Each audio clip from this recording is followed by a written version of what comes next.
It's the Tan and J Man show for the 308th episode, 308th straight week. It's Monday night. It's October 10th already, 2022. Hard to imagine, but fall is definitely here.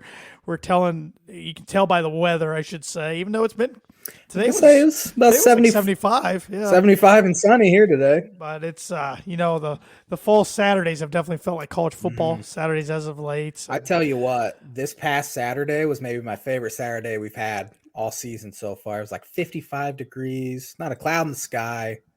Just watch football all day long. A lot of good games. A lot of good games. We'll talk about a lot of those, especially the Big Ten games. Another crazy week in the NFL. I don't know about you, but I can't tell who's good and who's not good in the NFL right now. I think everyone sucks except the Bills, I mean, there's a couple that Eagles, are good, of maybe. course, but there's some. It's just like I can't figure the season out so far. Plenty to talk about. We'll have some postseason baseball to talk about. Some craziness going on there. A lot to get into tonight. So let's get it started with some Birdie or Bogey. I believe I am 2 strokes back. 2 strokes behind. I got a big chance here. You're 8 over. I'm 6 over. Oh, we are awesome. Pathetic. And I have a baseball question for you today. Oh, great. Give me a bogey right now.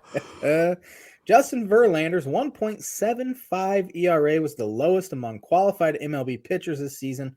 It's the lowest ERA posted by an American League pitcher in a 162-game season since what pitcher?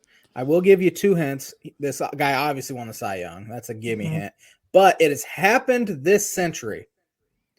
So what pitcher is the only other pitcher who had a lower ERA? And this pitcher had a 1.74 ERA. So it was 0.01 lower than Justin Verlander, who's 40 years old.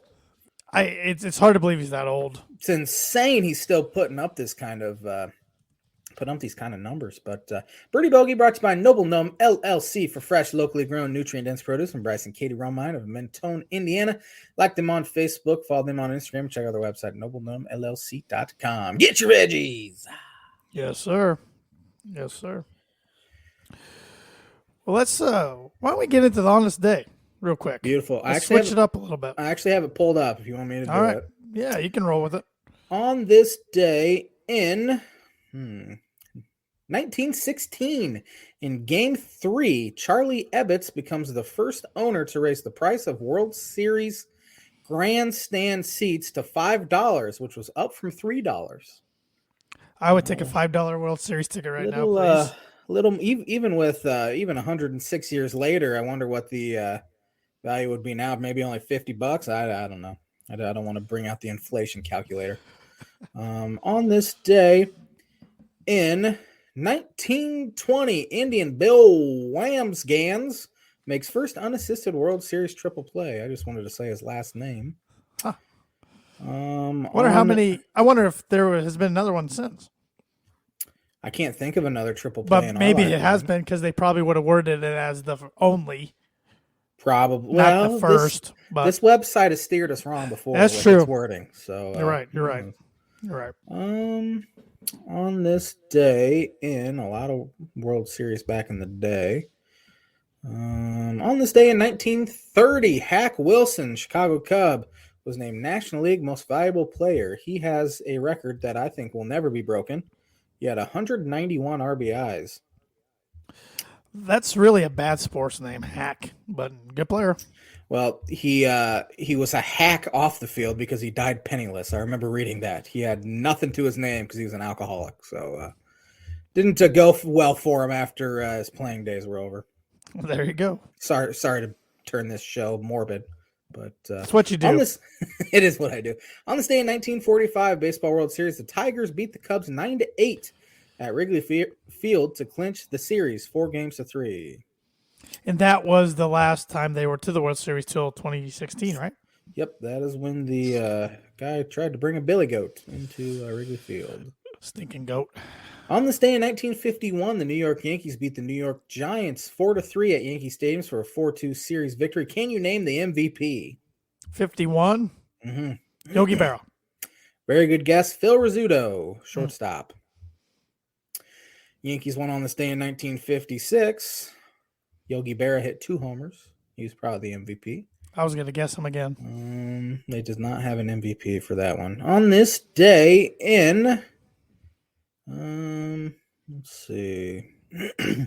1976, Giants Stadium in East Rutherford, New Jersey, opened with the New York Giants going down 24-14 to the Cowboys in front of 76,000 fans. Obviously, that has been torn down and rebuilt. MetLife Stadium now. It's So, home to the Jets and the Giants. It was home to WrestleMania 35. And Giants, most improved team in the league. yeah. We'll see if that continues. I have my doubts. On this day in... Man, I think that might do it. Not a whole lot. Short and sweet one today. I guess I could say this. On this day in 1994, the New York Giants retired Lawrence Taylor's number 56 jersey. Pretty good one. Not the greatest guy off the field, but Right. legend on the field. That's for sure. That is going to do it for On This Day. And that is the On This Day segment, which is brought to you by Mooney Woodcrafts. Mooney Woodcrafts is a veteran-owned and operated custom woodcraft shop based out of North Carolina with Indiana grassroots. They provide 100% hand-cut custom designs that fit your needs, from signs to grow charts.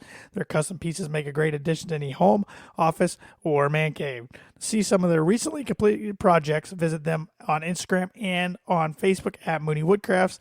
And for custom orders, contact them at mooneywoodcrafts@gmail.com. Not too early to start thinking about Christmas. It's almost late at this point. I haven't even started. Holy crap. I was going to say I haven't either. I was just going to say, have you started already? You're making me We feel have too really much. good. I guess with buying stuff online now, it makes it a lot easier than having to go to Right. stores and all Right. that. But yeah, I haven't done it yet. Of course, I wait till well. the last minute to do a lot of things anyway. But Well, we were talking a lot about World Series and stuff like that. I got some word association that is Beautiful. baseball related. It's NLCS related. oh boy. I looked up the last 10 NLCS MVPs. I can name one of them. And I want your thoughts. And this was according to Wikipedia, so it might kind of be wrong because it had actually 2 for 2016. Correct. They were Okay. Lester All right. and Javi Baez. Yep. Yeah, which we'll get there. But last year's was Eddie Rosario. He, former Twin, obviously with the Braves last year. He had an unbelievable postseason. He was always a guy that could hit, just didn't walk a whole lot, didn't really have a position, played some second base, left field, right field, played all over the place. But he turned out to be an Atlanta Braves postseason legend. I don't think he's done a whole lot this year because he had some injury issues, but I don't even know if he's on their postseason roster, actually. I see Thad Mooney commented on our live Facebook feed that the growth chart's on the cutting table right now. Beautiful. 2020 NLCS MVP was Corey Seager. He's a very rich man now, playing for the Texas Rangers. He didn't have a great year. He was good, I guess, but not up to his standards. Wonder if he misses playing for the Dodgers. Could you imagine how good they would be if he was still there? They don't need him. They won 111 games without him. Can't Yeah. imagine. Yeah. 2019 Howie Kendrick. Howie, man, he was one of the more underrated players in the game. He could absolutely rake. That entire postseason, he had a game-winning homer, I think off of Clayton Kershaw in extra innings to put the Dodgers out in the NLDS. Then had a great NLCS. Just a guy that played forever. Second baseman, just routinely hit 300, it felt like. 2018 Cody Bellinger. He has kind of one thing I can think about him. Future Cub. I just feel like the Cubs are going to make a trade for him this offseason. Kind of a buy low candidate. He hasn't been great the past couple years. They need a center fielder, though. All right, we'll go back on October 10th and see if you're right. 2017 Chris Taylor. He had obviously a really good series against the Cubs. I'm surprised he won it, though. I guess he had a great series, but Kike Hernandez hit 3 homers in Game 5, I believe. But Chris Taylor, he's also a rich man. He's kind of a utility guy for them. Really good. 2016, you mentioned it just a minute ago, Javi Baez and John Lester. Johnny Lester, lefty gamer, man. He even when he didn't have his good stuff, he'd compete. They really miss his mentality. And Javi, I think he's really missed playing in front of Cubs fans because he just He was okay with the Mets last year, terrible with Detroit. The crowds were bad, very little enthusiasm around the team, and I think he feeds off of that in the ballpark.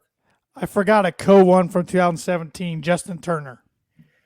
Yeah, he had a walk-off homer against Joe. This is when things turned with Joe Madden. He let John Lackey pitch in a tie game in extra innings against the Dodgers in Game 2 when the Cubs were already down 1-0, and Justin Turner took him deep to end it. That's when things kind of turned. I'm sure he'd like a do-over. Yeah. 2015, Daniel Murphy. Oh, man, he was Teddy ball game, Babe Ruth that series. I think he hit about 550 against the Cubs, 5 or 6 homers. It was insane. It was ridiculous. Couldn't get him out. Dodgers couldn't the series before either. And lastly, for this word association list for the week, Madison Bumgarner, 2014. That was a legendary postseason run. Hasn't been that great since. But they just throw him out there, and he throw a complete game shutout. And then he comes in after having maybe 2 days rest, pitches in Game 7 of the World Series against the Royals, throws, I think, 4 innings, 3 and a third, 3 and 2/3, 4 innings, whatever, and shut down the Royals. So that was a pretty legendary postseason performance by Mad Bum. Also moonlights in the offseason. He uses an alias, and he goes wins the rodeo. Have you seen that? You've talked about that on this podcast before. Crazy, and I'm sure his teams are not overly happy about it either. Can you tell me who the first NLCS MVP ever was? What year? It's in the 70s. I don't know the year exactly. I don't have a top. I want to say 72, but I could be wrong. It's in the 70s. Trying to think who was good. Pirates and Reds were good. I'm going to go Pete Rose. Good guess. Dusty Baker. Really? Dusty credits himself as inventing the high five as well. Have you heard that? I have heard that. He's delusional. Yeah, I don't know. I mean, how I don't know. It's one of those things like, do we really know who invented it and when it started? I mean, come on now. But that's going to do it for the Word Association segment, which is brought to you by Like It Is Every Week, Proforma Print 2 promo group. If you have over, goodness gracious, you would think this is my first time doing a read. If you're looking for a trustworthy, dependable resource for next trade show, company picnic, or sales meeting, they have over 50 years combined experience in promotional products and commercial print. They strive for fast and efficient response to all your print needs. You need to look no further. Let them be your one-source print and promotional company by giving Barbara Van Weinsberg a call today at 574-210-3815. You want to stick with baseball here? Let's do it. Talk some wild card round. Did you watch much of it? I watched just the ending of the Mets game last night because I like seeing the Mets suffer. Yes, I tuned it in to where his name's escaping me off the top of my head. Reliever, help me out here. For who? Padres or Mets? No, Mets. Edwin Diaz. Yeah, they bring him in. They cue the trumpets. They're down a bunch. They're down. Padre fans are loving it. I'm like, this is embarrassing. Mets win 101 games. And they asked Pete Alonso before the series if it was fair that the Mets are having to play in the wild card game after winning 101 games. And he said, "We got swept by the Cubs." That's literally all he said. So Cubs fans were loving it because that pretty much kept them out. But Mets, that's what the Mets get for not doing a whole lot at the trade deadline. Didn't do a 100%. single thing besides trading for a reliever. They clearly needed some bats, and they got scared off after the Cubs traded Javi Baez to them for Pete Crow Armstrong, who's now one of the top prospects in all of baseball. So the Mets were not willing to part with any top prospects, and look what it got them. Well, as a Yankee fan, I always like to see the Mets struggle, but also as a guy who follows Barstool Sports, they have a lot of Mets fans, including Frank the Tank Fleming, and he's the most negative sports guy. I love him because he's so negative, because he's negative about the Mets, he's negative about the Mets, Nets, Dolphins, what sport am I? And Devils. Cannot stand him. I've seen video of him. He like chews on stuff during games and he gets so.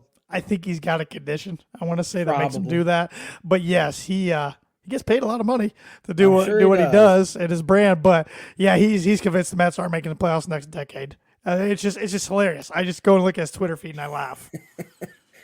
Jacob deGrom's a free agent, and it'll be interesting to see if he's back or not. I hope not. Oh, he said he's going to. He already said he's going to the Braves and win the World or Cy Young. That's what Frank said today. The Braves are the betting favorite right now for Jacob DeGrom. But it's just hilarious. DeGrom can't stay healthy either. But yeah, Frank, I sometimes just watch him when they're in that like Barstool Sports book, just watching it in that room they have. And he's always getting into shouting matches with somebody. Always.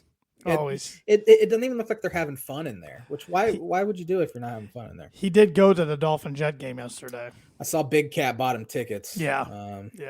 Big Cat treats him pretty well. It's about the only one. But yeah, elsewhere around baseball, the Cardinals. I watched the majority of that.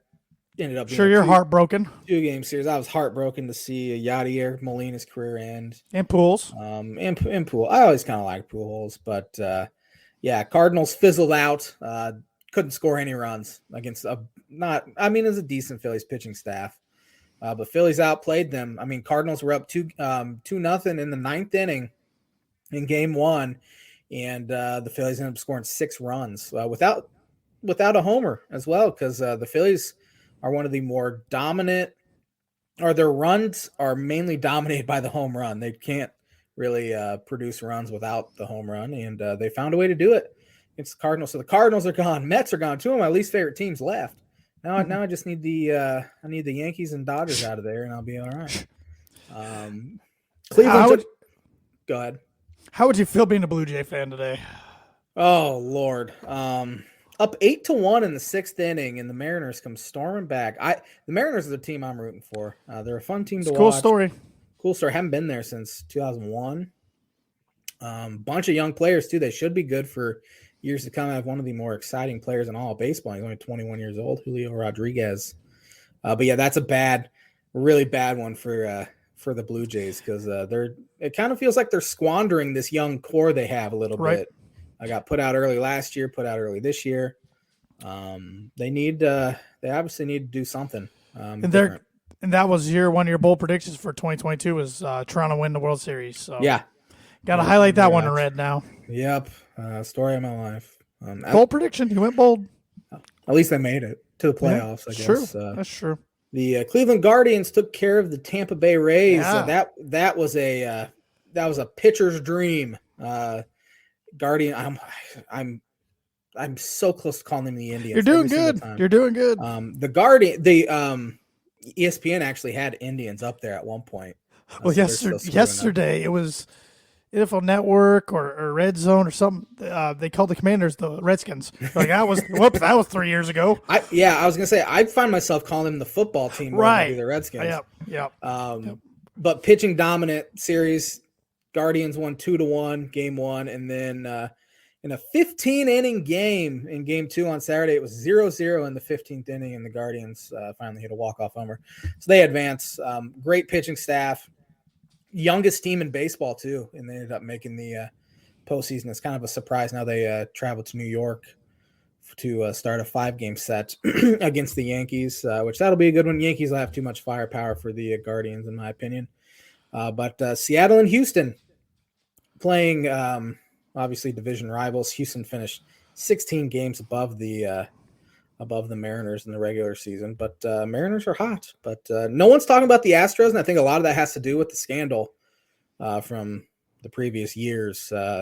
ESPN doesn't cover their games much. MLB Network doesn't talk about them as much. So, but they're probably going to make everybody talk about them because they're probably going to get pretty far. Flying under the radar as much as a 106-win team can do. Yeah, that's absurd. But Braves play the Phillies, excuse me, and then the Dodgers Padres. So two division rivals.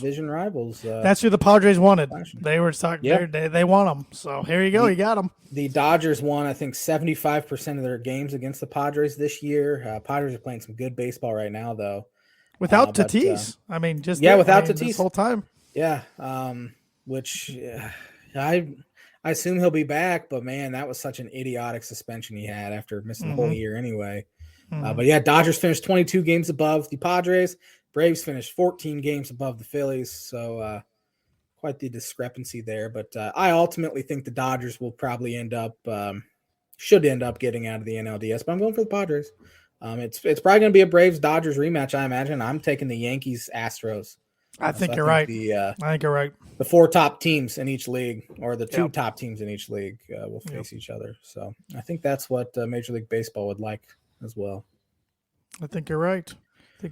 But I'm hoping if the Yankees can't do it, I'm hoping the Mariners do, and the Mariner fan base shows the NBA what Seattle fans are all about. So you always have to tie the Sonics in there. Hey man, the Clippers played a preseason game in Seattle a week or 2 ago, and that place was rocking. Their new stadium there that the Kraken play in, and the Seattle Storms, they're ready for their Sonics. Yeah. Bring them back. I think they're just waiting for a certain year to do that in Vegas. I think they'll come back. Yeah. The Mariner fan base though has been going nuts. I mean, they've been filling T-Mobile Park there in Seattle just to watch them on the big screen there in the ballpark. So it's pretty cool. It's a sports-driven city. I mean, it's good. They really back what's there, so bring them back. Yep. Any other baseball thoughts? No, besides watching into the Mets Padres game last night. I was watching too much football lately, so I didn't catch much. I watched quite a bit of football this weekend. It's a good football weekend, though. It was both college and professional. A lot of good topics and games to cover and talk about. The NFL never rests. There's always something. Never rest. And I just forgot I didn't do winners and losers, so I'm writing those down. Give me your first winner there, Tanner. I'm just kidding. Let's we can talk some college football here. Yeah, let's do college first, so it gives me a minute to write get this out of the way. Yeah, a big week in the Big Ten. I mean, it's every week's big at this point now that it's conference season. We don't have any non-conference games, but we see Purdue find a way to win a game that they usually lose, it feels like. They're in Maryland, found themselves helped by a missed extra point for sure, or blocked extra point, I should say, by Maryland. But yeah, Purdue finds a way to win 31-29. You know, the last 2 weeks, if you look on paper, Purdue probably should have lost both games. They turn it over 3 times, both games, and still come back with I don't know if Purdue – I can't ever recall Purdue doing that back-to-back road games, turn it over 3 times each game as underdogs and coming victorious in both. It kind of evens it out because they shouldn't have probably lost to Penn State or Syracuse. Right. It's kind of crazy. You see, you're a Purdue fan. I think a lot of Purdue fans are pretty pleased right now, sitting at 4-2. A lot of them had them at 4-2, losing to Penn State and Minnesota before the year started. I had them at 5-1, losing to Minnesota. But you're sitting here, you're like, man, we could be 6-0, but it could also be 2-4 or 1-5. Easily. You know, so you can't. I mean, you got all your goals ahead of you now. Still, yep. I mean, you control the West. So does Illinois. You know, they play each other. So does Illinois. Tell you that might be the game that actually it comes down to. November 12th might be the game in Champaign. Who saw that coming? Be crazy. But Purdue needs to take it one game at a time. They are banged up. They got a few more guys back, but a few more banged up. It sounds like today coming out of that game, it sounds like Dylan Downing, who's been their first string running back, is now out a couple weeks. So, I mean, luckily they do have 4 running backs, but they need to get some of them back healthy. It's part of football. You lose guys, you got to step up. Charlie Jones I guess he hasn't been practicing, but he's playing in games because he's pretty banged up, but he's been banged up before the season started. So he's just playing through it. They really could use Brock Thompson to come back because they need a number 2 wide receiver. Nobody's come up and grasped that number 2 wide receiver spot. And Brock Thompson's legs he hadn't played since week 1, since Penn State. And I don't know when he'll play, maybe November. But good win for the Boilers. Aiden O'Connell played better than he did at Minnesota. I think he's getting healthier. I still don't think he's 100%, but they did enough to get it done. And Payne Durham stepping up to be their number 2 target, even though he's a tight end. And it was just interesting though. Purdue never makes it easy on themselves. You know, you get up 8 points. Maryland drives down the length of the field in like 37 seconds, scores, gets a 2-point conversion, but luckily they had a legal guy downfield. He was blocking one of the Purdue linebackers like 8 yards into the end zone pretty much. It was clear, yeah. And then they were lucky that Talia, I believe is how you pronounce his name, threw an incompletion on the next. He's a problem. He's hard to defend. Maryland's offense is tough. They throw it around really well. They got a lot of speedsters. But I heard a statistic about Purdue's defense today that boggled my mind. They lead the Big Ten in or they have the fewest 10 or plus yard rushes given up, 11 in Big Ten, and the fewest 20 plus 1. So they're not getting gashed on the ground like they used to. I think D-line's actually the strength of their team now. In the pass defense, they've had some struggles. But their defensive line has been the strength of their team. They're really deep there, and hopefully that continues because they're going to be playing, run-heavy teams coming up. Maybe not necessarily this week with Nebraska, but Wisconsin the following week, Illinois come November. Sure. So they got some big obstacles to go through and some teams that have really good defense. So, but feeling pretty good going into this Saturday night's contest against Nebraska, a team that's won 2 in a row. They got to be feeling pretty good about themselves now. They have beat the bottom feeders of the East and Indiana and Rutgers, and they had to come back 13 down at Rutgers. But you got to start somewhere. So if Nebraska finds a way to win, which I have zero doubts that they lose. Oh God, here you go. Thanks, Josh. Nebraska would be 3-1 in the Big Ten, and they would control their own destiny, which is insane. Well, it's kind of the year of teams playing well after they let their coaches go. Georgia Tech's won 2 in a row. They won at Pitt last week. I actually have a tweet favorite. Yesterday or Saturday was interim coach day, if you will. They all went 5-0. Brent Key at Georgia Tech, Jim Leonard, Wisconsin, Mickey Joseph, Nebraska, Sean Aguano, Arizona State, and Brian Vincent of UAB all won. Yeah, I didn't know UAB was open, but yeah, Arizona State knocked us off a ranked Washington team. It's like, okay, Auburn, what are you waiting for? Yeah. We're all waiting. You know you're going to do it. They were so close to beating Alabama, too, and then they just called the most asinine, terrible That's A&M. I was talking Auburn. Talking Auburn. I was thinking Jimbo the whole time. I don't think he's going anywhere. No, he's not. His buyout is $86.5 million. He's not going anywhere. They're rich enough down there. They could find the money, but that would just be crazy. Be insane. Yeah. No, I was talking Auburn because they hate the coach, and then he got waxed against Georgia. But yeah, crazy week in Big Ten. I mean, Illinois wins a field goal fest against Iowa. If somebody really wanted to torture themselves as a football fan, they could have watched the Broncos, Colts Thursday night, Rutgers, Nebraska Friday night, then Illinois, Iowa Saturday night. And luckily, I watched baseball on Friday night, or I would have been that person who tortured themselves. I literally fell asleep during the game Friday night. I woke up and had to check the score to see who won. Yeah. That was a game I was thinking like 13-10 before the game. Right. That the team would win, and it ended up being 9-6. Both great defenses. Great defenses, and Chase Brown's a stud. Yeah. DeVito got hurt. Yeah. I think Illinois wins fairly handily if DeVito doesn't get hurt because Sikowski was awful. Is he good to go this weekend? Somebody asked Bielema today, and he goes, "Good try. I'm not giving Minnesota anything." That's smart. You don't want to. Yeah, I have no idea. If he doesn't go, I don't think they beat Minnesota. But Iowa's embarrassing. Their offense is brutal. That's what I'm saying. It's embarrassing. Rutgers cuts ties with their OC. Indiana cuts ties with their run game / offensive line coach. So teams are making adjustments. Yeah. And I know he's the son of the head coach, but that's why you don't hire your son. It's not working. It's awful. Please keep them there because you're not going to beat teams. You're not going to beat a Purdue with putting up a few points. You're not going to beat anyone. Wisconsin. Yeah, you're probably not going to beat maybe Northwestern unless they are. Yeah, they'll beat Northwestern. Yeah. Who's Iowa's one Big Ten? It was Rutgers, I believe. They beat East. Yeah. They won at Rutgers. They put up 24 that night or something. Yeah, woo. But they asked Ferentz about it, and he said, "We won 10 games last year. This isn't last year, dude. No. And their offense was terrible last year too." Speaking of, this is a little off track here, but speaking of coaches saying dumb things, did you hear what Pittman said at Arkansas? No, I didn't. They were giving him slack. Mississippi State took him to the woodshed, and he kind of told me, "What do you want from me? Or all we want to do is make a bowl." It's like, that's bad. That's great. Yeah. You were ranked top 10 a couple weeks ago. So yeah, it always comes back to me.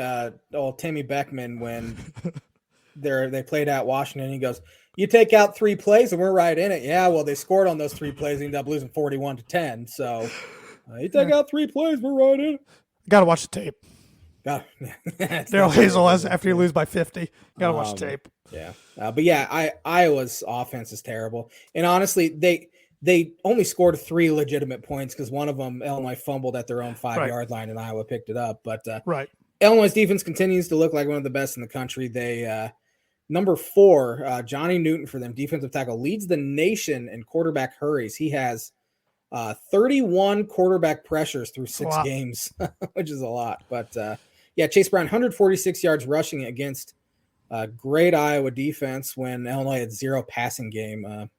Tells you all you need to know about Chase Brown. So 5-1, didn't see it coming. I will say their biggest offensive challenge or biggest challenge for a defense coming up Saturday, especially if Mo Ibrahim can play. Yeah, they haven't played the greatest of offenses yet, but you got to play who's on your schedule. But Minnesota did have a bye this past week, so it gave them an extra week, and hopefully Tommy DeVito's back for Illinois, and it should be a fairly good game. Illinois actually won in Minnesota last year, so it's kind of had their number for whatever reason. They'll be fired up, you would think, coming off a loss to Purdue, and now they kind of lost, their ranking, and Illinois is ranked now 24th, first time being ranked since 2011. So it's an interesting race in the West, and then on the East, Ohio State's best team in the country. Can't tell me otherwise right now. Completely. They're Marvin Harrison Jr. is unbelievable. Yeah, it's incredible how much better they are than I even think Michigan is. Michigan, I think, is the top 4 team in the country. I think so too. At least top 5. Michigan didn't look good, but still won by 21 over Indiana. Now, of course, they had the Mike Hart scare with their their running back coach going down with a seizure. That's gonna shake you up. Sure. So it obviously took effect on the kids for a while, but then they snapped it. They controlled the emotions and got through the game. It was homecoming for Indiana, but Michigan wins that. Ohio State blitzed Michigan State. Michigan State's awful. 4 in a row, lost. Terrible. It's not getting any better. Nicole Auerbach, I believe her name is, on Big Ten Network. I was watching Big Ten Network before the Purdue game, and she said, my bold prediction is C.J. Stroud throws more touchdowns than incompletions against Michigan State. And Stroud went out through 6 touchdowns, only 5 incompletions. So she ended up being correct. He would be my Heisman winner right now. I don't even think it's close. I think it's him, and then there's 8 guys below him. I would say Hendon Hooker's probably number 2 from Tennessee. I don't even know who that is. Tennessee? Tennessee's quarterback. He throws it all over the yard. And they're ranked number 6 in the country. I mean, that we'll talk about that game in a little bit. And then Williams from USC is probably up there for me too. Mm-hmm. Yeah. But I think it's Stroud's to lose as of right now. Like you said, Wisconsin boat raced Nebraska or Northwestern. Who's worse, them or Colorado? Colorado. I still think Colorado because they haven't won a game. Colorado. It's probably Colorado, but I think that'd be a lot closer than they'd want it to be. This is also off the beaten path. But speaking of teams that are usually awful, UConn's won 2 straight. Look at them. Maybe they just beat need Fresno to get out State of and FIU. FIU is awful. Yeah. They might be the worst team in Division I. But good for Jim Moore Jr. and the Huskies. So, you want to pick some Big Ten games before we pick some top 25 ones? Your boy J-Man won NCAA Big Ten pick'em. It was that Illinois game, Illinois-Iowa. It was. That was it. I didn't miss a single game, and I think that was the only one you missed. Yep. That one. So. I was only differ, so we'll see if we differ this week. Take that W. Penn State at Michigan. Fox Big Noon game. That's a good one. This is an appropriate Fox Big Noon game. It is. Yes. Is that a shot at Indiana? No, not at all. I don't do that, Josh. I like Michigan in this one, but for 3. Penn State is coming off a bye, but I think Michigan gets them. I have Michigan for 4. I think Michigan's better. And it's at home. I have a hard time picking against home teams, especially in college football. So, Minnesota at Illinois. This is a coin flip for me. I agree. It really is. Minnesota's favored by 3, I think.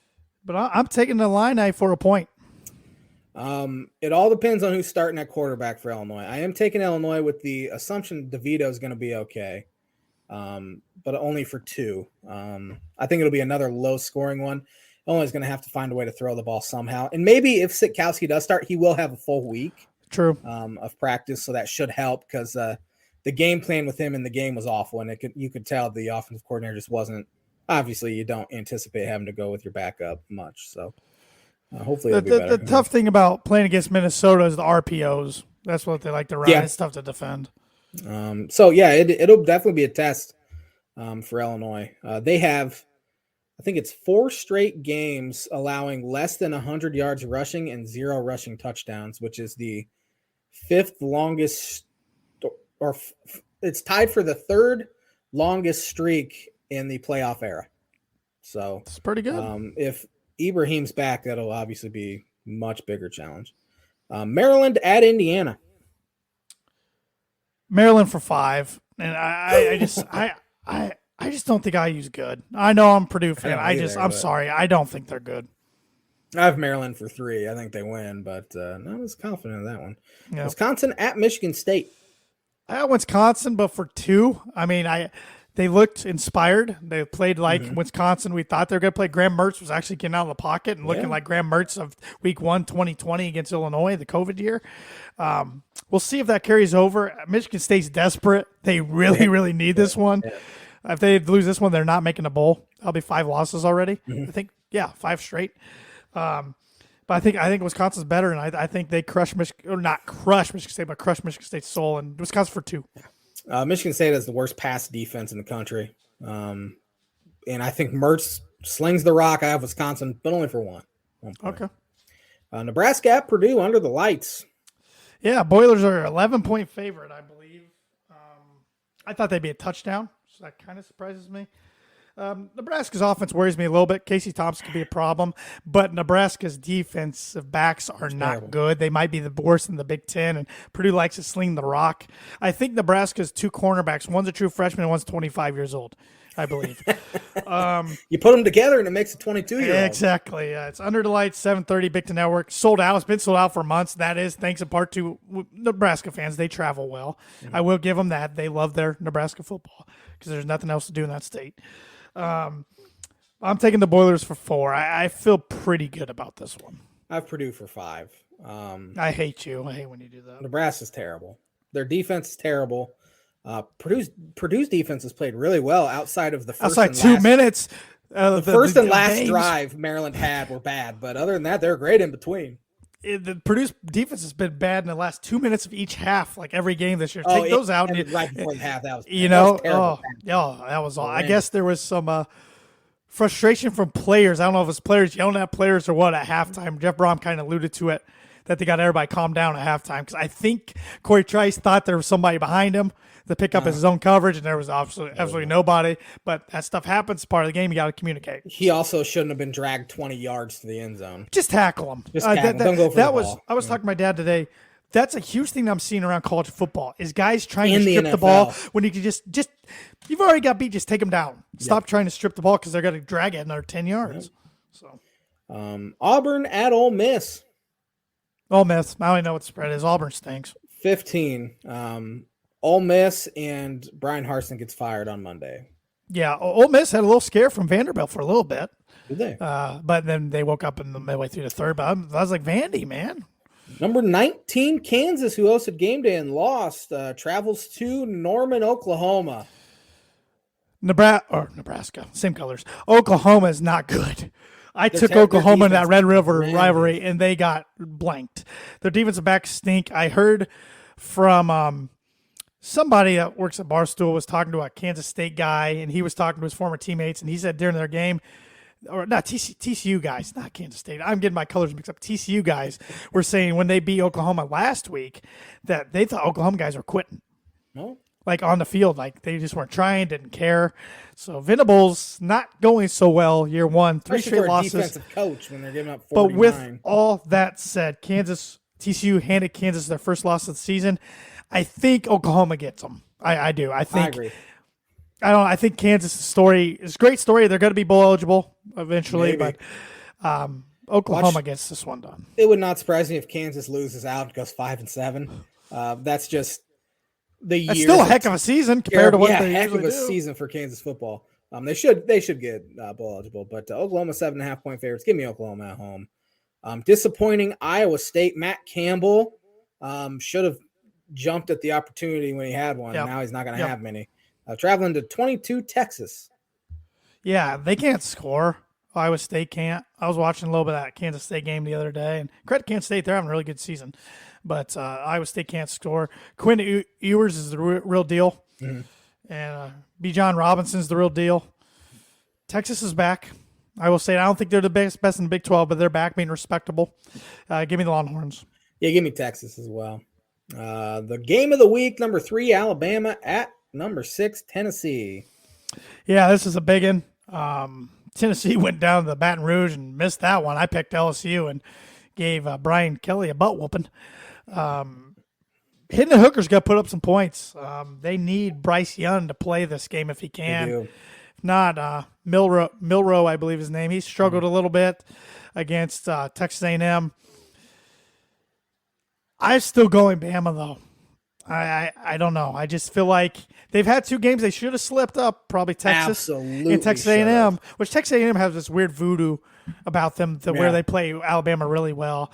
But I think Saban this is the biggest game at Tennessee since Peyton Manning was there. It's been a minute since they've been ranked. And they won the national title after Peyton Manning was there. But this is the biggest game probably in Knoxville since Peyton Manning was there. Yeah. But I think Alabama gets it done. Yeah, Rocky Top's going to be rocking. If Tennessee gets this done, and I can't say anything about them anymore. I think they are for real anyways. I just don't think they're better than Georgia or Alabama. I agree. Give me Bama. Bama had the scare against A&M. Saban's not going to let 2 scares happen in a row. Give me Bama on the road. Number 8, Oklahoma State traveling to Fort Worth to take on the 13th ranked TCU Horned Frogs. Man, Sonny Dykes is a coach. Yeah, he is. He struggled at Cal. Though. He was terrible at Cal, then found himself again at SMU, wasn't it? SMU, yeah, because he went Louisiana Tech, Cal, SMU. You're right, and he's doing awesome. TCU replaced the TCU legend, and he's filling his shoes just fine. But I like this Mike Gundy team. I think this is finally the team, and credit to you, that was part of your playoff. I think this is the team that could do it for Oklahoma State and finally get over the hump. Give me Oklahoma State as well. TCU is 3.5-point favorites, though. Yeah, at home. Number 15, man, there's a lot of ranked games this week. 15th ranked NC State Wolfpack traveling to the JMA Wireless Dome in Syracuse. Yeah, NC State got it done against Florida State. Syracuse had a bye week, I believe.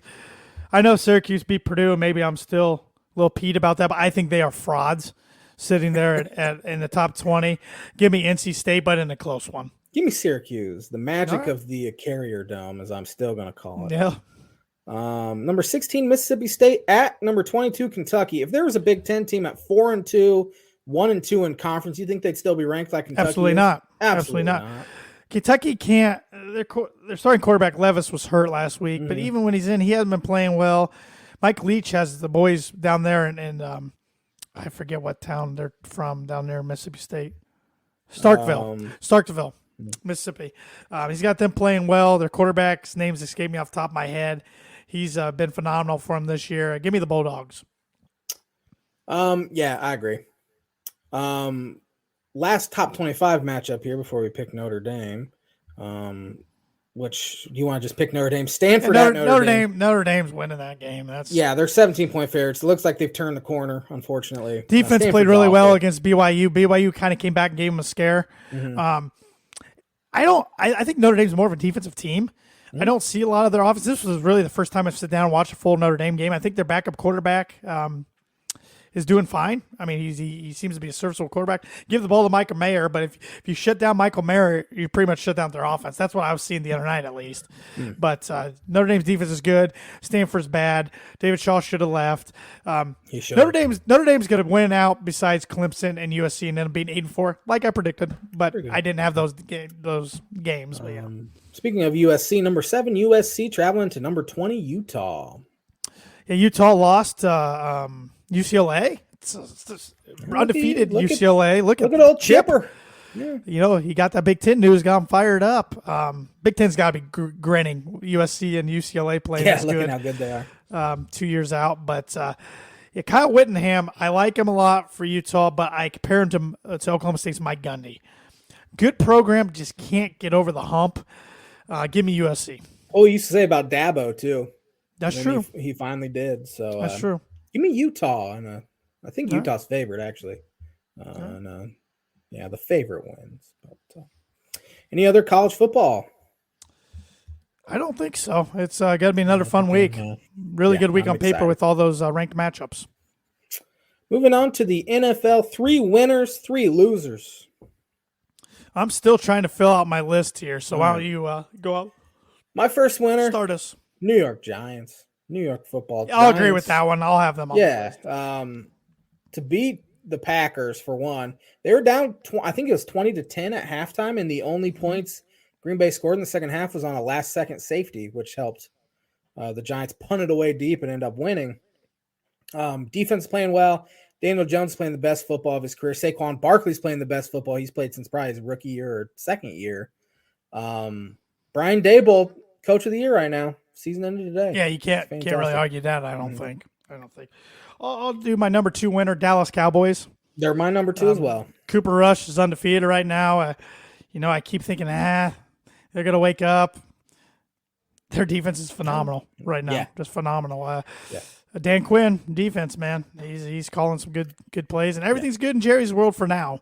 Well, the shoe's going to fall off eventually, but right now they're looking pretty good. Cooper Rush is looking maybe like the next Matt Flynn, who gets a big deal from somebody. Oh, boy. My last winner, Baltimore Ravens. They found a way to get it done, even though it didn't look like it was going to happen, and then Justin Tucker does what Justin Tucker does. I would say he's the greatest kicker of all time. I agree. I was telling my girlfriend Stephanie that last night. I said, this guy, not only the best in the league right now, I think he's the best of all time. Best ever. I know Vinatieri had the clutch kicks, but Tucker's accuracy and his leg strength were unmatched. Right. Ravens needed that one desperately. Finally won a home game. So Baltimore Ravens.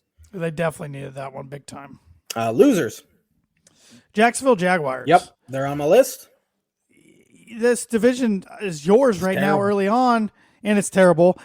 And you can't score against the Texans. Yeah. You just can't. You couldn't move the ball, and when you did, you made turnovers. Nobody goes to their games.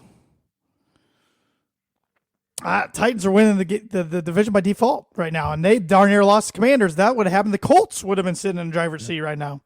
Somebody in that division will be 5. I guess they can't be 5. Colts could be 500. That's the only team that could be 500. But they won't be, though. They probably won't be. 9-8 ceiling for that division, in my opinion. I don't think any team's worth anything in that. No one's going to win a playoff game. It'd be a miracle if they did, although they would be able to host one, I guess. Yep. But Jaguars were also one of my losers. Cleveland Browns are my other one. One of my other I got ones. One, too. I figured you do. No, Cleveland's one of mine as well. Cleveland. Yeah. Oh, I got another one. Don't worry. Cleveland Browns got up 14 on the Chargers, and you're thinking, here we go again with the Chargers losing a noon home game or a noon road game in the East. But Browns, did they miss a field goal? They missed one at the end. Yeah, missed one at the buzzer. They're 2 kicks away from losing only one game. Yeah, they're playing better than I thought, but. Yeah. Nick Chubb's awesome. Yeah, he's one of the best running backs in the NFL. Only thing my fantasy team's got going for him. Just got this note from my mom. Did you know that the Ravens kicker is also a classically trained opera singer? He was on the Today Show this morning and seriously is amazing. Well, who knew? Those kickers need to get opera lessons across the league right now. McManus, go get opera lessons, please. He also does the Catholic cross as well. Maybe kickers need to start doing that as well. Whatever it takes. Whatever works. Yeah. Whatever it takes. Who's your last loser? You see those pennants right behind me? Mm-hmm. The Denver Broncos. They are my last loser. Oh my gosh. I don't have enough time.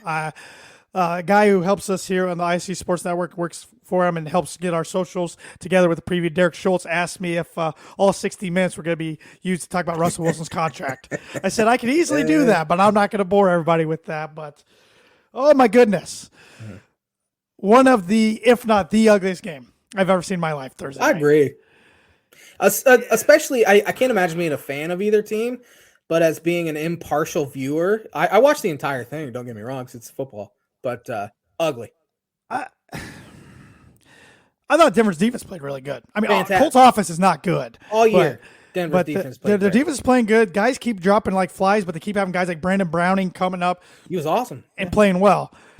Their offense is just a train wreck, and it's not getting better. I keep waiting for it to click, and I don't think this was on Nathaniel Hackett as much this week as it was on Russell Wilson, because I went back and watched a few plays.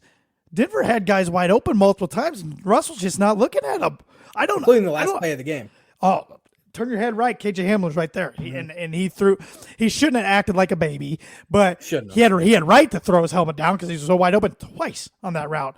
I don't understand it, Josh. I know there's a report of Russ having a torn lat, and he's got to get the injection and everything. But if that's the case, I'm just waiting for him to get hit and be done for the season. They keep getting injuries. Garrett Bowles broke his leg, done for the season. Oh, did he really? Yeah, broke his leg the other night. And he, say what you want about him, but he's probably their best offensive lineman. Their offensive line's not good. They've already lost wide receiver Tim Patrick and Javonte Williams, the running back, to ACLs. They lost now Ronald Darby, who's one of their corners, to an ACL the other night. Guys are just dropping like flies. They don't have a lot of depth. 5 weeks into the season, you're 2-3, and I almost want to see the season's over. I'm not quite doing that because I'm more of a positive fan, and I don't want to do that to myself. But, man, it's hard to watch. And this was, I called it in the moment, the worst Bronco loss I had ever seen since I became a fan in 2009. That Raiders one when we watched that Wings, etc. was pretty bad. That was bad, and so was 2011, week 17. Kyle Orton for the Chiefs beats Tim Tebow 7-3. Yeah, that was, and they backed themselves into the playoffs. So, but it's not fun right now in the Mile High City. It's in the sorry nation. The next time we should go see the Broncos is next Monday. Another primetime matchup at Chargers, and then they have a London game. And 2 weeks later against Jacksonville. national. It's the Russ and Wilson factor, but right now the Russell Wilson factor has been a nightmare. Through 5 games, is it the worst contract in NFL history? So far. I would say so far. He's got to snap out of it, and he took ownership. At least he said, that game's on me. Yeah, it was. Hackett, some questionable plays. I liked him going for it on 4th down. Mm-hmm. Don't get me wrong at the end. I didn't like shotgun, and I didn't like throwing the ball. In 3rd down, if he called that pass play on 3rd down when they threw the interception, kick the field goal. Even if you run it, kick the field goal. If you don't get it, 6, you're up 6. You're going to win the game because Colts were not scoring a touchdown. Colts weren't scoring a touchdown. I do have something on Nathaniel Hackett with that 4th down play call. In his press conference, I'm sure you saw this all over. He said, we got the go-ahead to go for it on 4th down. Yeah. Who's we? I don't know, Josh. That's very concerning to me that you're the head coach of an NFL team. It's disturbing. The buck stops with you. So I don't know. I don't know if that was a call that Russ wanted to do. I don't know. Did he get the call from that? Is it Rosberg? Is he the one up in the booth? Because if he's the one dictating, that's ugly. Now he could have gotten it from the analytics department, and that would make a little more sense. Yeah, but still, he could have just messed up his wording and he could have, but a little concerning. Yeah. Oh, very, very concerning. Very concerning. It's not good out there right now. NFL Pick'em, I won that one too. Yeah, I don't know what strategy I'm going into this week. I'm struggling. You thought you had a terrible one last Thursday. Welcome to this Thursday with the Washington Commanders at the Chicago Bears. Awful. Terrible. I don't like Thursday night games, and I know the NFL's not going to do anything because they just paid Amazon $100 billion or $1 billion. Pretty much. But the injuries on Thursday nights getting ridiculous. These players can't rest very much from Sunday to Thursday, let alone Monday through Thursday. Yeah, and they barely practice, so the games are always super sloppy. Yep. There's rarely any really good Thursday night games. Right. Rarely. But with all that said, I am picking the Bears for once, Bears fans, but only for 2 points because I don't trust you. I'm taking the Commanders for 2. All right. I think both teams are terrible. Wentz is a bad quarterback. That's the reality of the situation. Yeah, he played well yesterday, and then he threw it all away at the end. I thought the Bears were going to find a way to get it done against Minnesota, but they didn't. I can't figure out the Vikings. I can't either.